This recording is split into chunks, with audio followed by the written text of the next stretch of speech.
Well, good afternoon and welcome to ARK-A-THON 2. I just want to say I believe we're all blessed that with Dr. Baugh, his staff, and the volunteers that have opened up the museum to us to be able to come here today. I'm privileged to sit up here and speak with fellow ARK researchers and former teammates. I was on the 2013 Dick Bright team with Bruce and with Aaron. Also, coming from Northeast Missouri this week, was able to bring a couple of teammates with me, Richard and Larry, and have a third teammate that's Ron over here on the upper deck. And he's just going to get something set up for my video. That's an upcoming thing. I stand before you today, though, as a new generation of ARK researchers taking the stage in today's world around us. For all intents and purposes, the original ARK-A-THON concept was an attempt to successfully bring the efforts of the Noah's Ark research community together.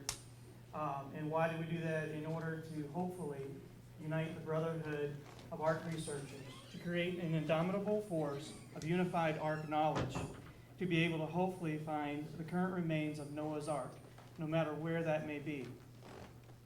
Therefore today, with ARK-A-THON 2, it's a new day. Yes, a new beginning to search and find the possible, alleged, still existing remains of Noah's Ark.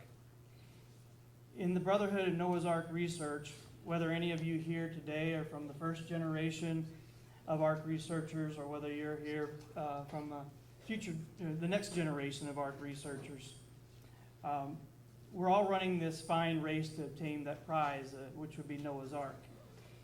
Yet today, the first generation of ARK researchers is now passing on the baton of winning that race for that prize to the next generation.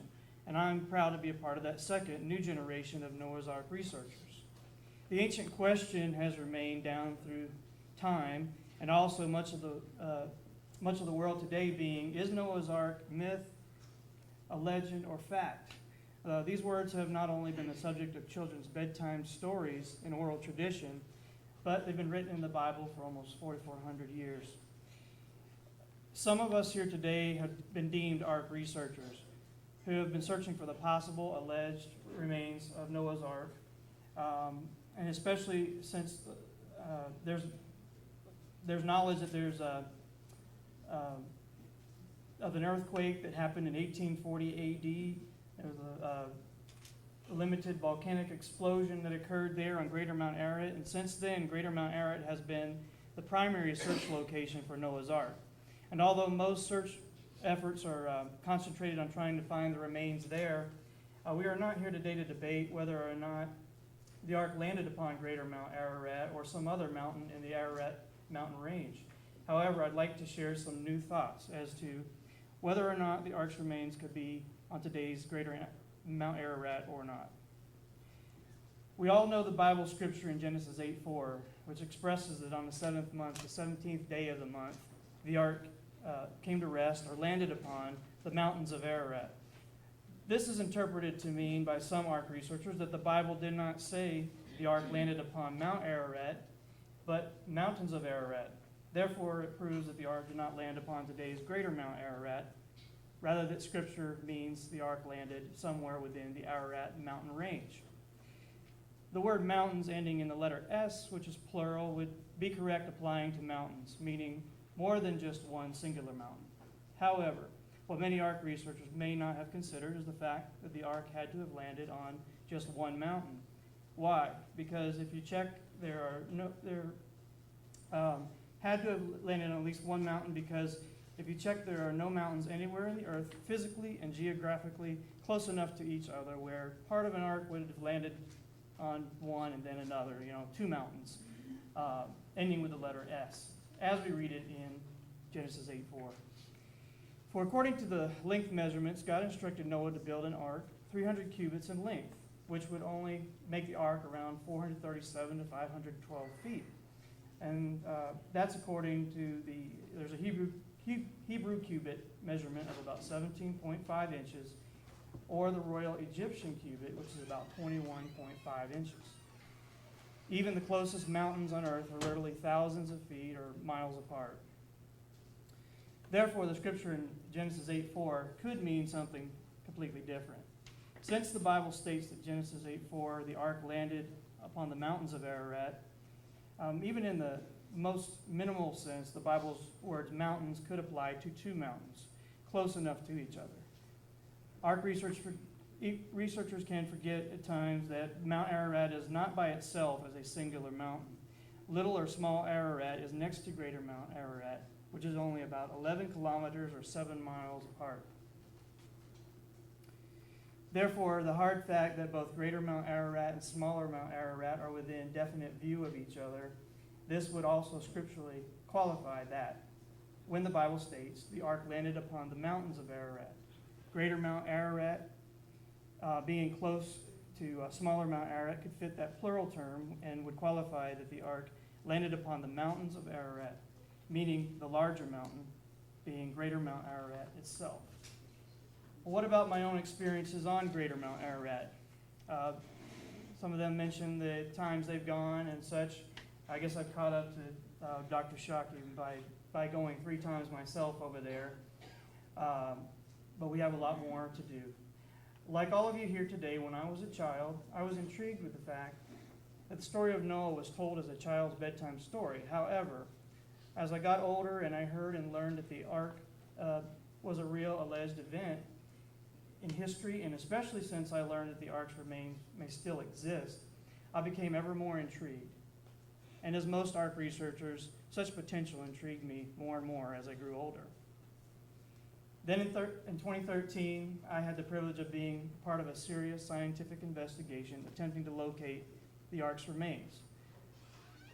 In that year, I was associated with Dr. Richard Bright's Ark Search LLC team, which between 2008 and 13, the Ark Search LLC searched for Noah's Ark on the eastern plateau of greater Mount Ararat. This team also appeared in the recently released documentary film, Finding Noah. I believe Dr. Judkins will share a little bit more about that. Many Ark researchers alike believe the Ark's remains still exist today on greater Mount Ararat. Especially Ark researchers are aware that greater Mount Ararat consists of 12 glacier-like fingered ice caps.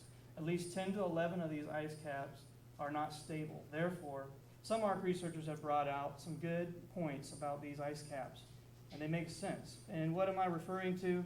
I'm referring to the hard geological facts, because most of these ice caps are continuously moving. And if the Ark had landed in any of these ice caps, and the Ark would certainly have moved with the ice caps as they moved, breaking the remains of the Ark into pieces, breaking it up only to have these ice caps grounded to bits and then only to spill it over into a cliff or a precipice. Within the last 4,400 years or so is what we've estimated. Some may say 4,400 to 4,600 years. Therefore, the Ark's remains have disappeared long ago is the concept there. This is no doubt one of the primary reasons why some Ark researchers firmly believe the Ark may have landed in a separate location, such as Iran, etc. What would seem to support these facts would be because, as NoahsArk.com or NoahsArkSearch.com reports, the technology known as GPR, ground-penetrating radar, uses radio waves to detect buried objects in any non-metallic material. Initially used to detect structures in ice, GPR is used to map the interior of any object penetrable by radio waves, such as X-rays can image the internal structure of our bodies. GPR uses a sensitive detector to record weak radio waves reflected from objects embedded in the material under investigation. In 1988, GPR was used to penetrate the snow and ice and sedimentary soils down into Mount Ararat, thus attaining and providing new data and evidence that the ice caps may be as much as 250 feet in depth. In 1988, the areas on greater Mount Ararat that were surveyed with the GPR involved the eastern plateau, up to the saddle area between the eastern and western hemispheres of greater Mount Ararat. However, in 1989, another attempt to use GPR on the western plateau were only partially surveyed when the technology was halted. However, the results of using solely GPR in 1988 and then again partially in 1989 is that no Ark remains or man-made structures were found at that time. Decades went by before improved scientific applications of GPR were utilized by Dr. Bright's Ark Search LLC team and others. However, what specific results have been discovered and presented in recent years? We will now watch the video, which will give us a much deeper and more comprehensive, in-depth understanding, some insights and enlightenment in both general and specific terms as to what the results from recent expeditions using both advanced satellite technology and the most advanced GPR available. And when looking at Noah's Ark, in a rectangular or box-to-barge-like shape, there are additional new scientific data considerations to take into account. In the case of Ark Search that I was a part of, and similar to the 1988 GPR results as we have discussed already, again, so far there hasn't been scientifically proven evidence of Noah's Ark being found under the ice and snow on Greater Mount Ararat. And that's again verified in the Finding Noah documentary. It is allegedly more likely than not these previously researched anomalies were many rectangular-like shaped natural volcanic rock formations which can produce box-like shaped rock formations that can strikingly look arc-like in defining features and characteristics, such as what appears to be catwalk running down the center of the box formation, and it could have a row of horizontal, shallow, cavity-like volcanic impressions that he just mentioned that could also give a person seeing it the visual impression that they are seeing an ark, when in reality it's just another misidentified box or box-like rock formation. It's something that's happened. There's gentlemen that I've talked to, past Ark researchers who have said that they saw what looked to appear to be an ark, and when it's checked out, it may turn out to be a rock formation. There's other things that have been examined up there, but as mentioned, to date, myself included, when I visited the southeast side and got photographs and tried to examine further, finding out that whether they don't fit scripturally, the length and the width, or whether they turn out to be rock formations rather than being wood composite, that's something we have to face for reality.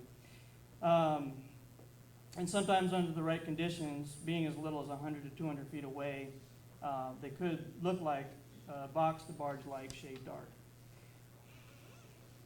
In conclusion, the Hebrew-Egyptian word for Noah's Ark, or simply ark, is tiba. And when translated, it can mean box. However, it can also be translated as container or chest.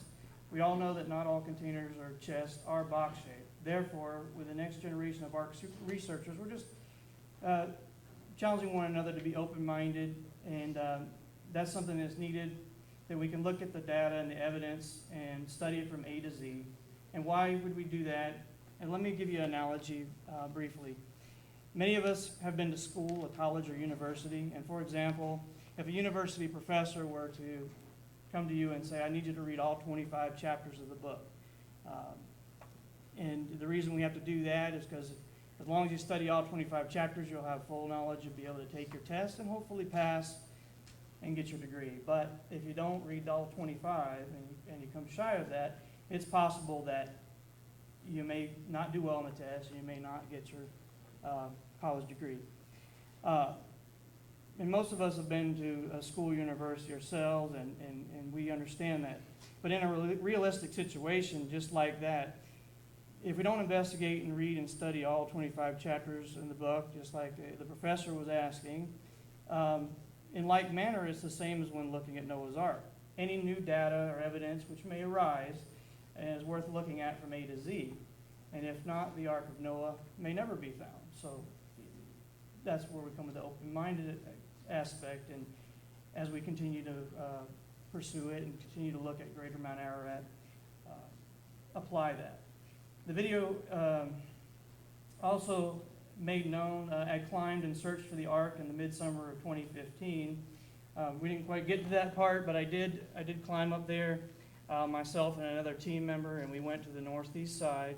where we were able to get some photographs and such of the Horror Gorge side. It's that area, not right in it, at about 4,138 meters. It was there that our Noah's Ark research team photographed what seemed to resemble picture writing representations, which seemed to allegedly resemble many kinds of animals.